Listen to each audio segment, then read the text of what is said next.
رحم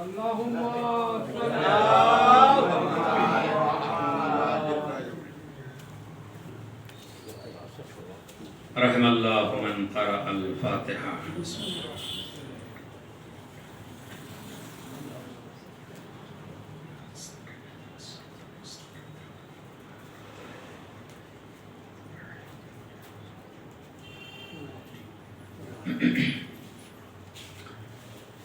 لا حول ولا قوة إلا بالله العلي العظيم. حسبنا الله ونعم الوكيل، نعم المولى ونعم النصير. أعوذ بالله من الشيطان اللعين الرجيم. بسم الله الرحمن الرحيم. الحمد لله الذي هدانا لهذا وما كنا لنهتدي لولا أن هدانا الله. لقد جاءت رسل ربنا بالحق. ثم الصلاة والسلام والتحية والإكرام على النبي الأمي القرشي المكي المدني وعلى سيدنا ونبينا وشفيع ذنوبنا وحبيب قلوبنا وطبيب نفوسنا مولانا ومولى الثقلين جد الحسن والحسين أبي القاسم محمد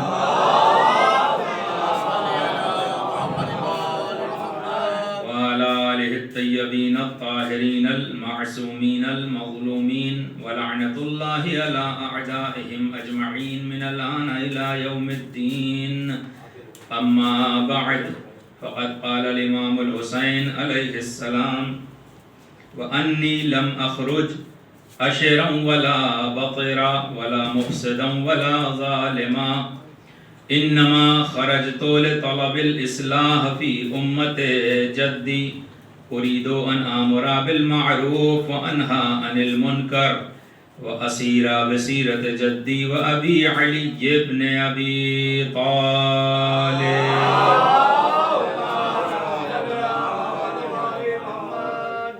سرکار سید الشہداء حضرت ابو عبداللہ الحسین علیہ السلام کی وہ فقرات ہیں جس میں آپ نے اپنے قیام کے اہداف و مقاصد پر روشنی ڈالی ہے کہ دیکھو میں کیوں قیام کر رہا ہوں. سرکار سید الشہداء کے قیام کا اگر جائزہ لیا جائے، کوفے سے لے کے جب مدینے سے لے کے مکہ اور مکے سے پھر کوفے کی جانب جو آپ کا سفر رہا ہے، اس دوران آپ نے آغاز سفر سے اور یہاں تک کہ کربلا، بلکہ کربلا میں بھی بعد شہادت قرآن کریم کی متعدد آیات کی تلاوت فرمائی ہے اور اپنے اس قیام کو قرآن کریم سے متصل کیا ہے. یعنی ہر منزل پہ قرآن کی آیت کی تلاوت فرما کے امام حسین علیہ السلام آغاز قیام سے یہ اعلان فرما رہے تھے کہ دیکھو یہ میرا قیام کسی ذاتی مفاد و ذاتی مقصد کے لیے نہیں ہے، بلکہ میرا قیام قرآنی ہدف کے لیے اور الہی مرضی کے مطابق ہے. اور امام حسین علیہ السلام نے پورے اپنے قیام کے دوران قرآن کریم کو بنیاد بنائی ہے اور اس کی آیات کی تلاوت فرماتے رہے ہیں. اور یہ بھی ایک عجیب تعلق ہے امام حسین علیہ السلام اور قرآن کریم میں، جو ہمیں دیگر ائمہ میں اس طریقے سے نظر نہیں آتا ہے. جو امام حسین علیہ السلام اور قرآن کریم میں رشتہ ہے، جو تعلق ہے، جو لگاؤ ہے. دیکھیں امام حسین نے عرض کیا آغاز سفر سے نہیں، شہادت تک نہیں، بلکہ بعد شہادت بھی آپ نے نوکے نیزہ پہ آپ کے سر مبارک نے تلاوت قرآن کے کر کے یہ اعلان کیا کہ دیکھو حسین کا جو قرآن سے تعلق ہے اسے تم ختم نہیں کر سکتے ہو. ممکن ہے ہمارا تن سر جدا کر دو، سر کو تن سے جدا کر دو، لیکن ہمیں قرآن سے جدا نہیں کر سکتے. ایک صلوات پڑھ دیں.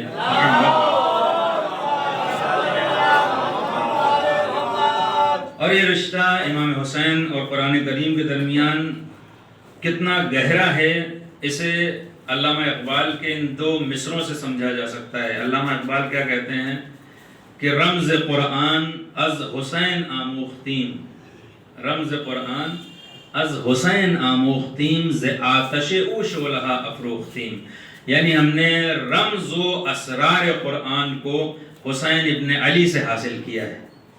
جو بھی رموز و اسرار قرآن ہیں ہم نے سب کے سب حسین ابن علی سے حاصل کیے ہیں، اور جتنے بھی دنیا میں علوم و معارف کے دیے جل رہے ہیں یہ سارے دیے اس ایک دیے سے روشن کیے گئے ہیں جو کربلا میں امام حسین علیہ السلام نے روشن کیا تھا۔ ایک صلوات پڑھتے ہیں۔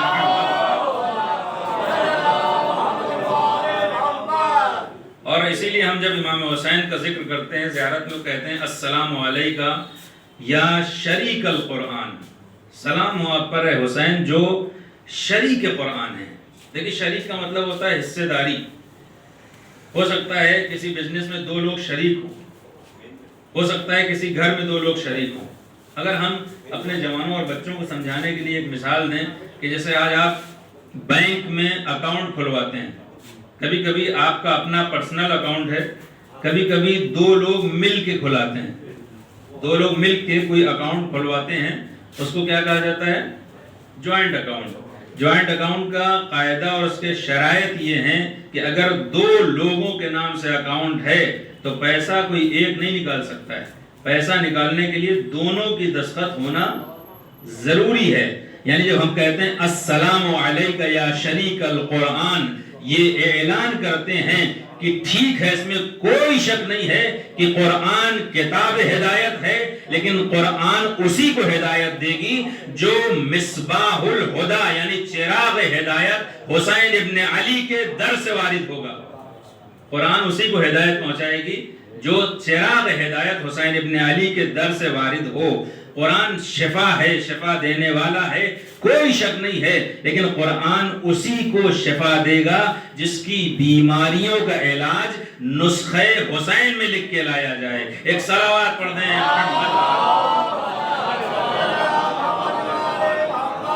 مفسر قرآن حضرت آیت اللہ محسن قراتی فرماتے ہیں کہ 60 ایسے فضائل و کمالات ہیں جو امام حسین علیہ السلام اور قرآن کریم میں مشترک ہیں، یعنی امام حسین کے لیے بھی ہیں اور قرآن کریم کے لیے بھی ہیں۔ قرآن کریم ایک جامع کتاب ہے، یعنی اس میں توریت کا علم بھی ہے، انجیل کا علم بھی ہے، زبور کا علم بھی ہے۔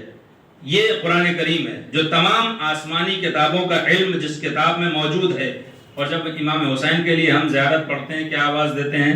السلام علیکہ یا وارث التوراۃ والانجیل والزبور، سلام ہو آپ پر اے حسین جو توریت کے وارث بھی ہیں، انجیل کے وارث بھی ہیں، زبور کے وارث بھی ہیں۔ یعنی یہ اعلان کرتے ہیں کہ مولا آپ کربلا میں صرف پیغمبر کے نمائندے بن کے نہیں آئے ہیں بلکہ آپ 1,24,000 انبیاء کے نمائندے بن کے کربلا میں آئے ہیں، اور آپ کا یہ قیام صرف پیغمبر کی زحمتوں کو بچانے کے لیے نہیں تھا بلکہ تمام انبیاء کی زحمتوں کو حسین ابن علی نے بچایا ہے۔ ایک صلوات پڑھ دیں۔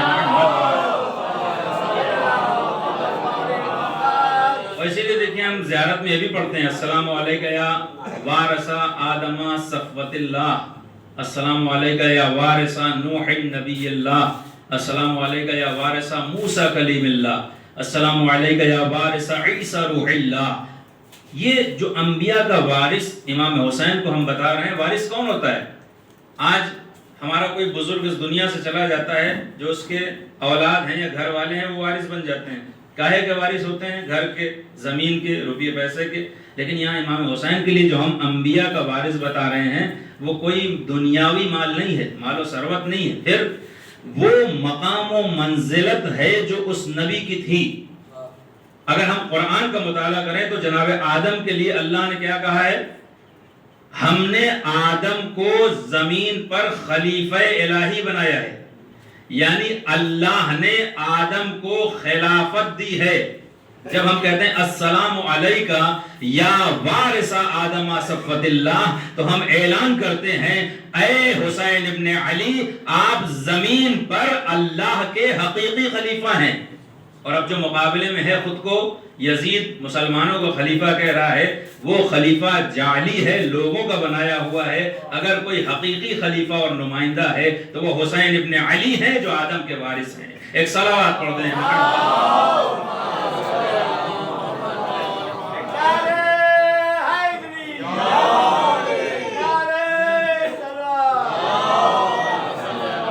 تو جس نبی میں جو خصوصیت اللہ نے رکھی ہے اس کے وارث ہیں مولا امام حسین۔ ہم کہتے ہیں السلام علیکم یا وارث نوح نبی اللہ، آپ نوح کے وارث ہیں۔ نوح کو اللہ نے کیا امتیاز دیا ہے؟ جناب نوح کی کشتی کے ذریعے اللہ نے انسانیت کو دوبارہ زندگی عطا کی۔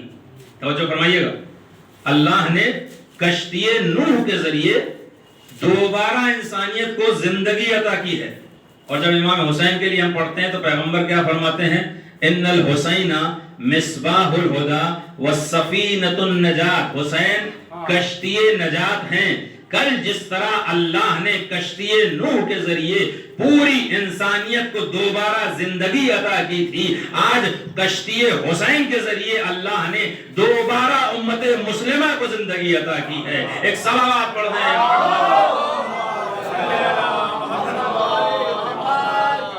یہ جو نبیوں کی خصوصیات ہیں وہ امام حسین اس کے وارث ہیں۔ اسی لیے ہم کہتے ہیں السلام علیکم یا وارث آدم صفوۃ اللہ، تمام انبیاء کے وارث ہیں امام حسین علیہ السلام۔ قرآن کریم کے حوالے سے ہمیں حکم دیا جاتا ہے ورتل القرآن ترتیلا۔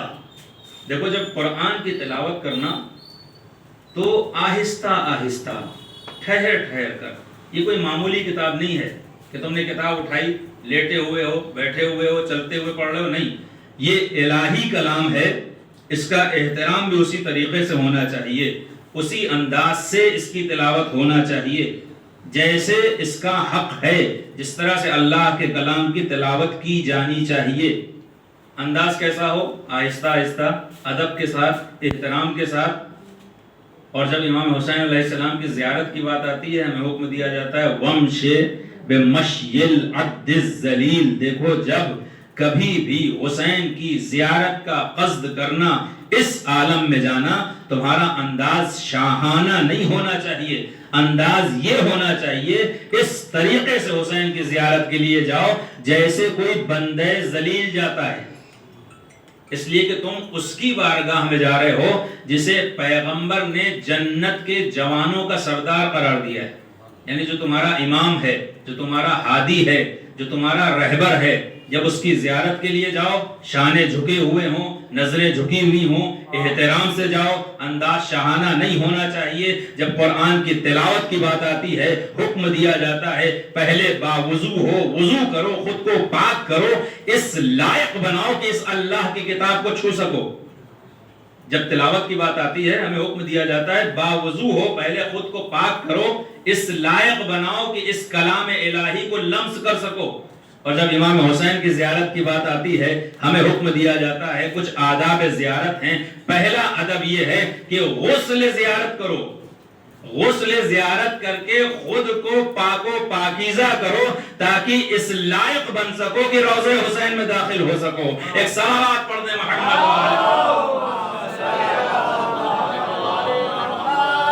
قرآن کے لیے ہدی و بشریٰ للمومنین، قرآن ہدایت ہے، بشارت ہے مومنین کے لیے۔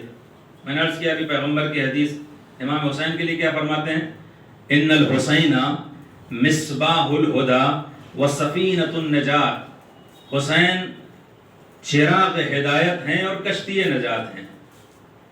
دیکھیں پیغمبر نے کیوں امام حسین علیہ السلام کے لیے لفظ مصباح یعنی چراغ، لفظ مصباح کا انتخاب کیوں فرمایا؟ چراغ کی روشنی کتنی ہوتی ہے؟ آپ ایک کمرے میں روشن کریں، چراغ جلائیں، اس کمرے میں جتنے لوگ ہیں اس اجالے سے فائدہ اٹھا سکتے ہیں، لیکن چراغ میں اتنی روشنی نہیں ہوتی کہ پورا محلہ روشن کر دے۔ لہٰذا چراغ سے بڑھ کے بہت سی ایسی روشنیاں ہیں جن کا نور بہت زیادہ ہے۔ مثلا یہ سورج، شمس، سورج جیسے ہی طلوع کرتا ہے تقریباً آدھی دنیا کو روشن کر دیتا ہے۔ جب سورج کا نور اتنا زیادہ ہے جو آدھی دنیا کو نورانی کر دیتا ہے، تو پھر پیغمبر کو یہ کہنا چاہیے تھا نا ان الحسین شمس الہدایہ، حسین ہدایت کا سورج ہے. لیکن پیغمبر نے نہیں کہا حسین ہدایت کا سورج ہے، بلکہ کہا مصباح الہدیٰ، ہدایت کا چراغ ہے. اچھا سورج غروب ہو جاتا ہے، چاند طلوع ہوتا ہے، ٹھیک ہے، چاند کی روشنی اپنی نہیں ہوتی ہے، ذاتی نہیں ہوتی ہے، سورج کی لی ہوئی ہوتی ہے، لیکن چاندنی اتنی زیادہ ہوتی ہے کہ انسان راستہ ڈھونڈ لیتا ہے، اپنی منزل تک پہنچ جاتا ہے چاندنی راتوں میں. پیغمبر یہ بھی کہہ سکتے تھے ان الحسین قمر الہدایہ، حسین ہدایت کا چاند ہے، لیکن پیغمبر نے یہ بھی نہیں کہا، فرمایا ان الحسین مصباح الہدیٰ، ہدایت کا چراغ. دیکھیے پہلے زمانے میں جب یہ آپ کے موبائل نہیں ہوا کرتے تھے، میپس نہیں ہوتے تھے، جی پی ایس نہیں ہوتا تھا، لوگ راستہ کیسے ڈھونڈتے تھے؟ ستاروں سے، ستاروں کے ذریعے اپنی منزل تک پہنچا کرتے تھے. تو جب امام حسین علیہ السلام کو نجات دینے والا پیغمبر بتا رہے ہیں، راستہ دکھانے والا بتا رہے ہیں، تو کتنی اچھی تعبیر ہوتی کہ پیغمبر کہتے ان الحسین نجم الہدایہ، حسین ہدایت کا ستارہ ہے. دیکھیے نہ پیغمبر نے شمس کہا، نہ قمر کہا، نہ نجم کہا. اس میں کوئی شک نہیں ہے کہ شمس یعنی سورج کا نور بہت شدید ہے، بہت زیادہ ہے، آدھی دنیا کو نورانی کر دیتا ہے. اس میں کوئی شک نہیں ہے کہ چاند کی چاندنی بہت زیادہ ہوتی ہے، جہاں چاند ہوتا ہے لوگ اپنا راستہ ڈھونڈ لیتے ہیں، جس منزل پہ جانا چاہتے ہیں چلے جاتے ہیں. اس میں کوئی شک نہیں ہے ستارے انسانوں کو راستہ بتاتے ہیں. لیکن کبھی کبھی ہوتا یہ ہے انسان کسی ایسی جگہ پہ پھنس جاتا ہے، مثلا جیسے کسی غار میں، کسی درے میں، نہ جہاں سورج کی کرنیں پہنچ پاتی ہیں، نہ چاند کی چاندنی پہنچ پاتی ہے، نہ وہاں ستارے دکھائی دیتے ہیں. جب انسان کسی ایسی منزل پہ پہنچ جائے نہ جہاں سورج کام آئے، نہ جہاں چاند کام آئے، نہ جہاں ستارے کام آئے، تنہا وہ چراغ ہوتا ہے جو انسان کو تاریکی سے نکال کے اسے نجات دے سکتا ہے. امام حسین علیہ السلام نے کہا، میں حسین کو، ایک پیغمبر نے کہا میں حسین کو مصباح اس لیے کہہ رہا ہوں جہاں پہ ہدایت کا کوئی راستہ نہ ہو، حسین ہدایت کا چراغ بن کے نکلیں گے، امت کو نجات بھی دیں گے، ہدایت بھی پہنچائیں گے. ایک سلامات پڑھتے ہیں محمد.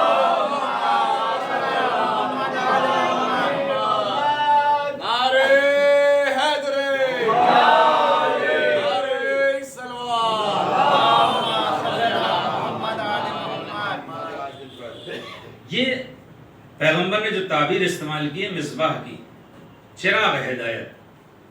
دیکھیں کبھی کبھی یہ بھی ہوتا ہے سورج اپنے شباب پہ ہے، 12 بجے ہیں، 1 بجے ہیں دن کے، تیز دھوپ ہے، پوری طریقے سے ہر جگہ نور ہے، ہر جگہ روشنی ہے، ہر جگہ اجالا ہے. ایک مرتبہ تیز ہوا چلتی ہے، کچھ ہی دیر میں سیاہ بادل آ جاتے ہیں، شام کی طرح تاریکی ہو جاتی ہے، کالی آندھی آ گئی، شام کی طرح تاریکی ہو گئی. سورج کا نور ہے لیکن بیچ میں یہ بادل حائل ہے جو اس نور کو لوگوں تک پہنچنے نہیں دے رہا ہے. توجہ فرمائیے گا، نور اوپر ہے لیکن نور لوگوں تک پہنچ نہیں پا رہا ہے. 14ویں کا چاند ہے، بہترین چاندنی نکلی ہوئی ہے، کچھ دیر میں بادل آ گئے، اندھیرا چھا گیا. اس کا مطلب یہ نہیں کہ چاند چلا گیا، نہیں، چاند اس کا نور ہے، لیکن یہ جو بادل حائل اور رکاوٹ بنا ہے، یہ نور اور یہ چاندنی لوگوں تک پہنچنے نہیں دے رہا ہے. ستارے ہیں لیکن یہ ابر بیچ میں جو آ گیا ہے یہ لوگوں کو راستہ ڈھونڈنے نہیں دے رہا ہے.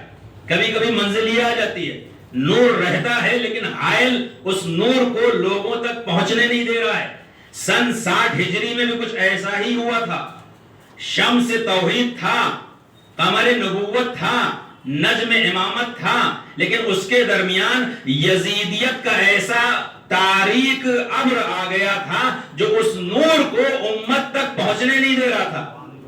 یعنی وہ نور خدا بھی تھا، نور نبی بھی تھا، نور امام بھی تھا، لیکن وہ نور امت تک پہنچنے نہیں پا رہا تھا، اس لیے کہ یزیدیت کا تاریک بادل حائل ہو گیا تھا۔ امام حسین علیہ السلام نے کھڑے ہو کے کہا پیغمبر نے مجھے مصباح الہدیٰ قرار دیا ہے، آج ہی کے دن میں چراغ ہدایت بن کے اٹھوں گا، اس درمیان سے اس حائل کو بھی ختم کروں گا، امت تک نور خدا کو بھی پہنچاؤں گا، نور نبوت کو بھی پہنچاؤں گا، نور امامت کو بھی پہنچاؤں گا۔ ایک صلوات پڑھتے ہیں۔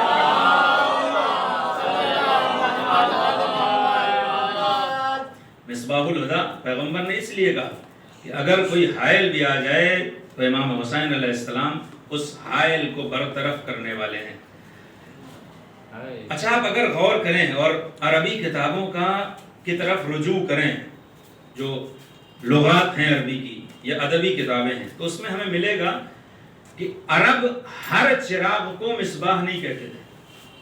لیکن یہ بھی بہت قابل غور بات ہے، کیوں جناب رسالت مآب نے امام حسین کو مصباح کہا ہے؟ عرب ہر چراغ کو مصباح نہیں کہتے تھے۔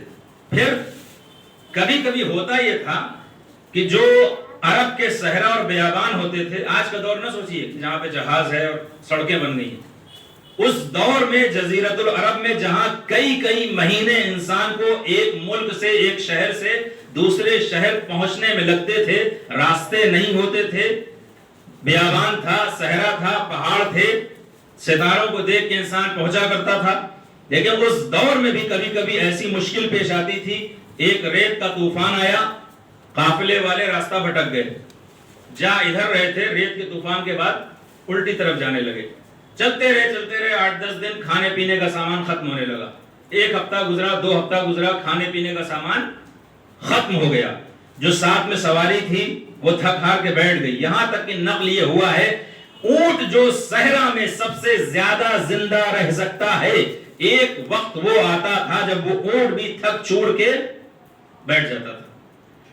جب ایسی منزل پیش آتی تھی کسی قافلے کے لیے کہ نہ اس کے پاس کھانے پینے کا سامان ہے، نہ سواری ہے، نہ اونٹ ہے، پھر وہ نا امید ہونے لگتا تھا، وہ یہ سوچتا تھا اب کوئی نجات کا ذریعہ نہیں ہے، کوئی راستہ نہیں ہے جو ہمیں بچا سکے، اب ہماری موت حتمی ہے، ہمارا خاتمہ یقینی ہے، اب ہمیں کوئی نجات نہیں دے سکتا، کوئی ہمیں راستہ نہیں دکھا سکتا۔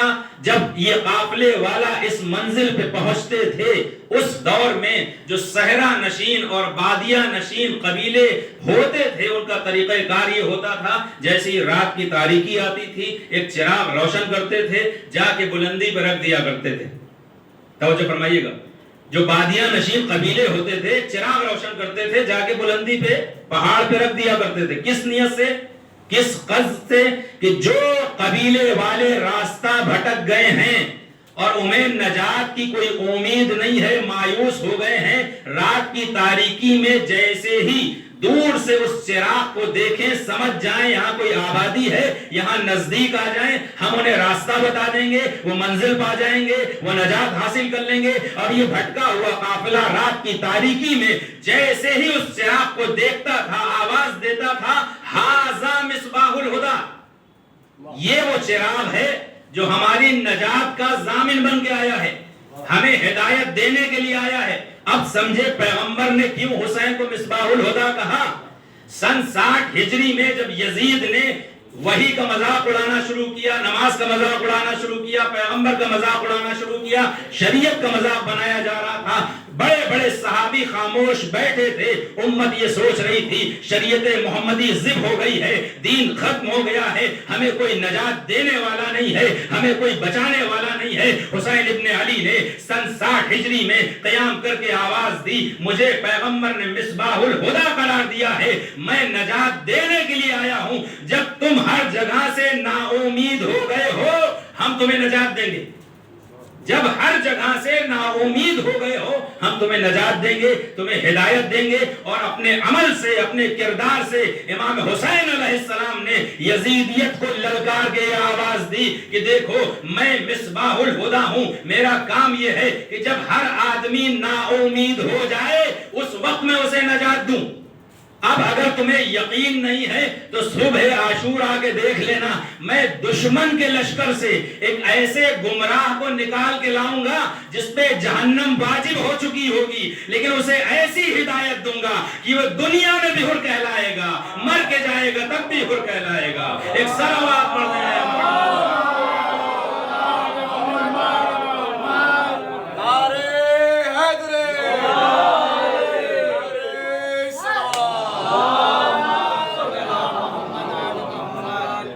یہ ہے مصباح الہدیٰ، یعنی جب امت پوری طریقے سے نا امید ہو چکی تھی کہ اب یزید کے آگے کوئی بس نہیں چل رہا ہے، اب تو ہماری شریعت بھی ختم، دین بھی ختم، نماز میں بھی تحریف، قرآن میں بھی تحریف، کوئی بھی اٹھنے کو تیار نہیں تھا۔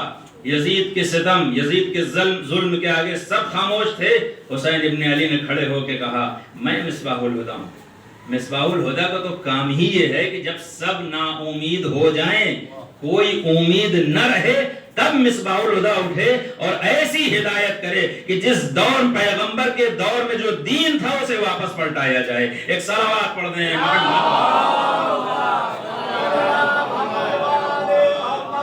یہ حسین ابن علی کا کردار ہے، یہ حسین ابن علی کی شخصیت ہے۔ اور دیکھیے عزیزوں، ہم جتنا شکر کریں اللہ کا کم ہے کہ اس نے ہمیں حسین ابن علی کی اس محبت اور اس عزاداری کی نعمت سے ہمیں نوازا ہے۔ ہم اس خاندان میں پیدا ہوئے ہیں جہاں یہ عزاداری ہے، جہاں یہ عشق اہل بیت ہے، جہاں ولایت امیر المومنین ہے۔ یہ وہ نعمت ہے جو اللہ نے ہمیں دی ہے، لیکن ہماری کیا ذمہ داری ہے؟ لیکن میں ایک جملہ کہوں، توجہ فرمائیے گا۔ علی کا شیعہ ہونا کمال نہیں ہے، حسین کا عزادار ہونا کمال نہیں ہمارا۔ کیوں؟ اس لیے کہ یہ تو وہ نعمت ہے جو اللہ نے ہمیں دے دی ہے، یعنی اللہ نے علی کا شیعہ ہمیں بنا دیا، حسین کا عزادار ہمیں بنا دیا۔ یہ تو وہ نعمت ہے جو اللہ نے ہمیں دی ہے، اس میں ہمارا کوئی کمال نہیں ہے۔ علی کا شیعہ ہونا کمال نہیں ہے، علی کا شیعہ باقی رہنا ہمارا کمال ہے۔ جو نعمت اللہ نے ہمیں دی ہے، زندگی میں ہمیں اس کی حفاظت کرنی ہے۔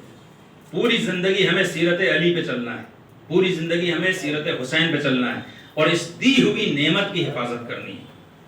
اس لیے کہ یاد رکھیے، وہ کامیاب نہیں ہے جو کچھ دن کے لیے شیعہ علی کے ساتھ ہو جائے، کچھ دن کے لیے حسین کے ساتھ ہو جائے۔ کامیاب وہ ہے جو اپنی آخری سانس تک علی والا باقی رہے، اپنی آخری سانس تک حسین والا باقی رہے۔ پیغمبر کی ایک حدیث، اس کے بعد ربط مسائل۔ پیغمبر اکرم صلی اللہ علیہ وسلم فرماتے ہیں انا شجرۃ النبوہ، میں درخت نبوت ہوں۔ دیکھیں بہت خوبصورت حدیث ہے اور ہمارے کام کے لیے۔ میں نے عرض کیا اللہ نے ہمیں نعمت دی ہے، ہم 2 مہینہ 8 دن عزاداری کرتے ہیں، یہ وہ نعمت ہے جو اللہ نے ہمیں دی ہے، لیکن ہم حسینی 2 مہینہ 8 دن کے لیے نہیں ہیں، ہم پوری زندگی کے لیے حسینی ہیں۔ ہم علی والے 2 مہینہ 8 دن کے لیے نہیں ہیں، پوری زندگی ہم علی والے ہیں، حسین والے ہیں۔ تو جب ہم پوری زندگی کے لیے حسینی اور علوی ہیں تو پھر ہمارا کردار صرف 2 مہینہ 8 دن حسینی نہ ہو، نہیں۔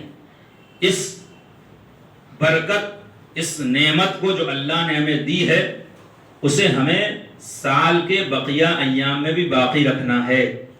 ہمارا کردار ایسا ہو کہ لوگ دوسری قومیں والے بھی کہیں ہاں یہ حسین کے عزادار ہیں، ہاں یہ علی والے ہیں۔ اتنا باکمال کردار ہم اپنا بنائیں۔ دیکھیں میں 1-2 مثالیں دوں، کیسے تھے ہمارے ائمہ اور ہم کیسے ہیں، انصاف سے بتائیے گا۔ صدیقہ طاہرہ کہ جب شادی ہوتی ہے، آپ سب نے سنا ہے، فقیر آتا ہے، صدیقہ طاہرہ نے اپنا نیا جوڑا لباس جو پیغمبر نے آپ کو تحفہ دیا تھا وہ اسے غریب کے حوالے کر دیتی ہیں، اپنا پرانا لباس پہن لیتی ہیں۔ یعنی سیرت فاطمی یہ ہے کہ جب کوئی تمہارے دروازے مانگنے آئے تو اسے وہ دو جسے تم پسند کرتے ہو، اور ہمارا کردار کیا ہے؟ انصاف سے بتائیے گا. میں سب کو نہیں کہہ رہا ہوں، لیکن بعض ہم جیسے لوگ ایسے ہوتے ہیں. سردیاں بھی آئیں گی، دسمبر جنوری، بیچارے کچھ مانگنے والے آتے ہیں، بچوں کے پاس کپڑا نہیں ہے، ہمارے لیے سویٹر نہیں ہے. ہم گھر میں جاتے ہیں، گھر والوں سے کہتے ہیں بھائی کوئی غریب آیا ہے، کوئی ایک سویٹر دے دو جو اضافی ہے. گھر میں ہمارے پاس ہوتا بھی ہے، لیکن ہم اٹیچیاں کھولتے ہیں، الماریاں کھولتے ہیں، جو سب سے پرانا، جس میں کئی سوراخ ہو چکے ہوں، جسے ہم خود کبھی پہننا گوارا نہ کریں، اسے نکال کے دیتے ہیں ہم فقیر کو، اسے ہم نکال کے دیتے ہیں ضرورت مند کو. پھر ہم کیسے علی والے ہیں؟ ہماری شہزادی کی سیرت یہ ہے کہ ضرورت مند کو وہ دو جسے تم پسند کرتے ہو، وہ نہ دو جسے تم ناپسند کرتے ہو. لیکن ہماری سیرت کیا ہے؟ آج ہمارے یہاں کوئی مانگنے والا آتا ہے، جو ہمارے یہاں کھانا تازہ بنا ہوتا ہے کبھی وہ فقیر کو دیتے ہیں؟ نے فریج میں جاتے ہیں، جو کل کا یا پرسوں کا بچا ہوا ہے، جسے ہم خود اپنے بچوں کو اب کھلانا شاید مناسب نہ سمجھیں، وہ اسے دیتے ہیں. ممکن ہے وہ جائے کھا کے بیمار بھی ہو جائے، بیمار ہو جائے، دوسرے محلے میں جائے اور جا کے کہے کہ ہم اس محلے سے کھا کے آئے ہیں جہاں علی کے شیعہ رہتے تھے، انہوں نے ہمیں فاسد اور خراب غذا دے دی. یہ نہ ہمارے لیے اچھا ہے، نہ ہمارے مذہب کے لیے اچھا ہے. لیکن اگر آپ وہی تازہ جو آپ نے گھر میں بنایا ہے، اگر اسے 4 لقمے وہ بریانی جو آپ نے بنائی ہے، جسے لذت کے ساتھ آپ کھا رہے ہیں، اگر وہ اسے دے دیجئے گا، کھائے گا، دعا دے گا، جس محلے میں جائے گا آواز دے گا ہم اس محلے سے کھا کے آئے ہیں جہاں علی والے رہتے ہیں، انہوں نے وہی کھلایا ہے جو خود کھاتے ہیں. یہ کردار ہے اہل بیت کا. اگر ہم یہ چاہتے ہیں کہ اہل بیت کے ماننے والے بنے، تو پھر صرف زبان سے نہیں، صرف لباس سے نہیں، یہ بھی ضروری ہے. یہ غم دکھانے کے لیے سیاہ لباس ضروری ہے، لیکن یہ کافی نہیں ہے. کافی وہ کردار ہے جو امام حسین اور اصحاب حسین نے ہمارے لیے پیش کیا ہے. وہ کردار اہم ہے جو امیر المومنین نے پیش کیا ہے. جب تک ہم اس کردار کو اختیار نہیں کریں گے، علی والے نہیں بن سکتے ہیں. ہم لا خود سے کہتے رہیں کہ ہم علی والے ہیں، حسین والے ہیں، لیکن نہیں، یہ کردار ہے جو علوی بناتا ہے، یہ کردار ہے جو حسینی بناتا ہے. اور یہ اسی صورت میں ہے کہ جب ہم 2 مہینہ 8 دن کے لیے حسینی نہ ہوں، بلکہ پوری زندگی کے لیے حسینی بن جائیں. پیغمبر فرماتے ہیں انا شجرۃ النبوہ، میں درخت نبوت ہوں. وفاطمہ اصلھا، فاطمہ اس کی جڑ ہے، فاطمہ اس کی اصل ہے. وعلی لحاقھا، علی اس درخت کی روح ہے، جان ہے. والحسن والحسین ثمرھا، حسن اور حسین اس کے میوے. دیکھیں کتنی اچھی تعبیر پیغمبر نے کہی ہے. انا شجرۃ النبوہ، میں درخت نبوت ہوں، فاطمہ اس کی جڑ ہیں، علی اس کی روح ہیں، حسن و حسین اس کے میوے ہیں. راوی کہتا ہے میں نے پلٹ کے پوچھا یا رسول اللہ یہ بتائیے کہ جو آپ کے چاہنے والے ہیں، یعنی جو آج ہیں یا قیامت تک آنے والے آتے رہیں گے، اس درخت میں ان کا بھی کوئی مقام ہے، ان کی بھی کوئی شراکت ہے، ان کی بھی کوئی حصہ داری ہے؟ پیغمبر نے کہا ہاں، کیوں نہیں. ہم ورقھا، ہمارے چاہنے والے اس درخت نبوت کے پتے ہیں. پیغمبر نے ہم کو اور آپ کو اور آنے والے چاہنے والے اہل بیت کے سب کو درخت نبوت کا پتا بنایا ہے. کیوں پتا کہا ہے جانتے ہیں؟ اس لیے پتا کہا ہے کہ وہی پتا سرسبز و شاداب رہتا ہے جو درخت سے جڑا رہے. پتا کب تک سرسبز و شاداب رہتا ہے؟ جب تک درخت سے متصل رہے. لیکن جیسے ہی درخت سے پتا ٹوٹ کے گرتا ہے، کچھ دیر گزرتی ہے، خشک ہو جاتا ہے، پھر ہر ایرا غیرہ گزرنے والا راہگیر اسے پیروں تلے کچلتے ہوئے آگے بڑھ جاتا ہے. پیغمبر یہی بتانا چاہتے ہیں تم اس درخت نبوت کے پتے ہو، اسی وقت تک تمہاری حیثیت ہے جب تک اس درخت سے جڑے رہو.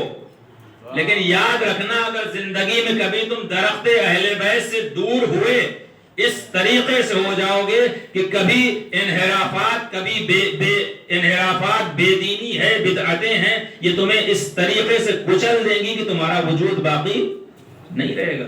تم اگر درخت نبوت و درخت اہل بیت سے متصل رہو گے تو جب بھی باد بہاری تم سے ٹکرائے گی خود بھی فیضیاب ہوگے، دوسروں کو بھی فیض پہنچاؤ گے. ایک صلوات پڑھتے ہیں.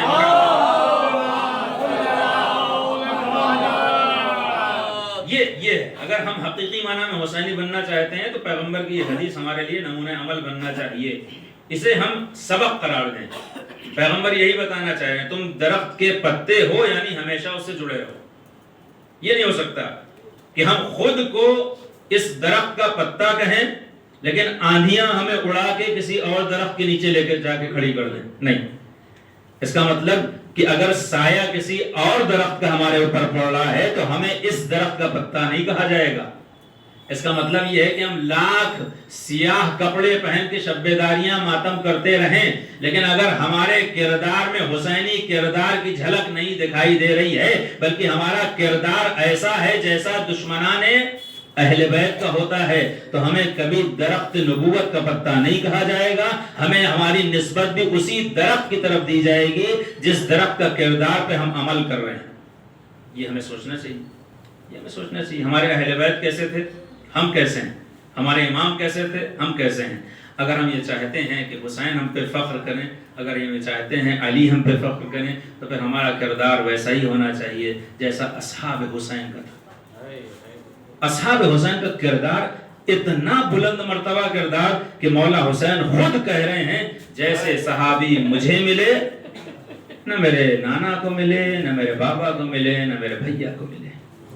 یہ اصحاب حسینی کا کردار، جہاں اطاعت محض ہے، جہاں پہ امام حسین سے وفاداری ہے، جہاں پہ حسین کا عشق ہے، یہ وہ صفات ہیں جو ہمارے وجود میں ہونا چاہیے۔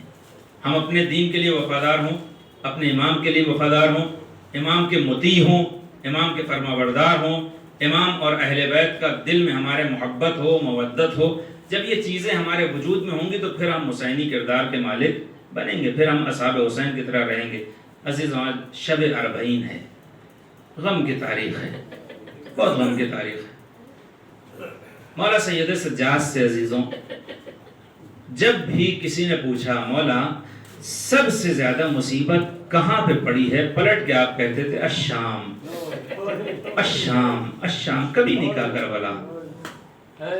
اس لیے کہ شام میں وہ روح پہ جو چوٹ پہنچائی گئی ہے سید سجاد کے، وہ کربلا میں جسموں پہ زخم لگے ہیں، تیر لگے ہیں، تلواریں لگی ہیں، نیزے لگے ہیں، لیکن شام میں مولا سجاد کو بہت زیادہ اذیت پہنچائی گئی ہے۔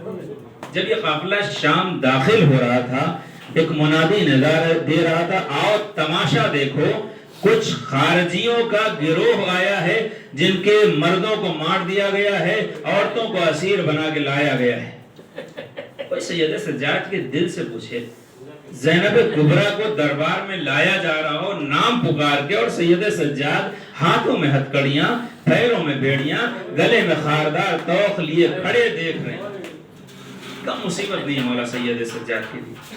لیکن انسان پہ کوئی بھی غم آ جائے، کتنی بڑی بھی مصیبت ہو جائے، لیکن بہرحال اگر کوئی بڑھ کے اسے سہارا دیتا ہے، تعزیت پیش کرتا ہے، دلاسا دیتا ہے، تھوڑا سا اس کو قرار آ جاتا ہے، تھوڑا سا غم ہلکا ہو جاتا ہے۔ کسی کے گھر میں کسی کا انتقال ہو جائے، اولاد رونا شروع کرتی ہے، لیکن جیسے ہی رشتہ دار آتے ہیں، پڑوسی والے آتے ہیں، دوست احباب آتے ہیں، گلے سے لگاتے ہیں، تعزیت پیش کرتے ہیں، دلاسا دیتے ہیں، غم ہلکا ہو جاتا ہے، انسان تھوڑا سے سکون میں آ جاتا ہے۔ سید سجاد کربلا سے کوفہ، کوفے سے شام، جو تازیانہ لگ رہے تھے وہ الگ، جو مشکل پیش آ رہی تھی وہ الگ مصیبت تھی، لیکن سید سجاد ہر مرحلے پہ حسرت بھری نگاہوں سے کھڑے ہوئے مجمع کو دیکھ رہے تھے۔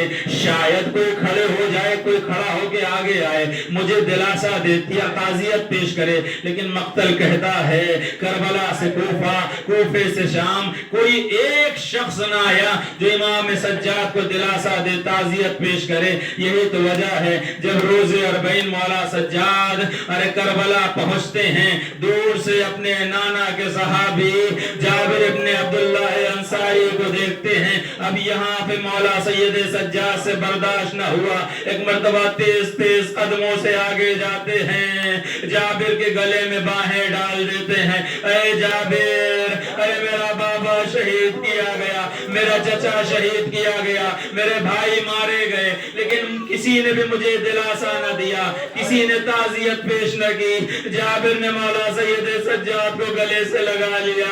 اے آقا، اے یہ غلام حاضر ہے،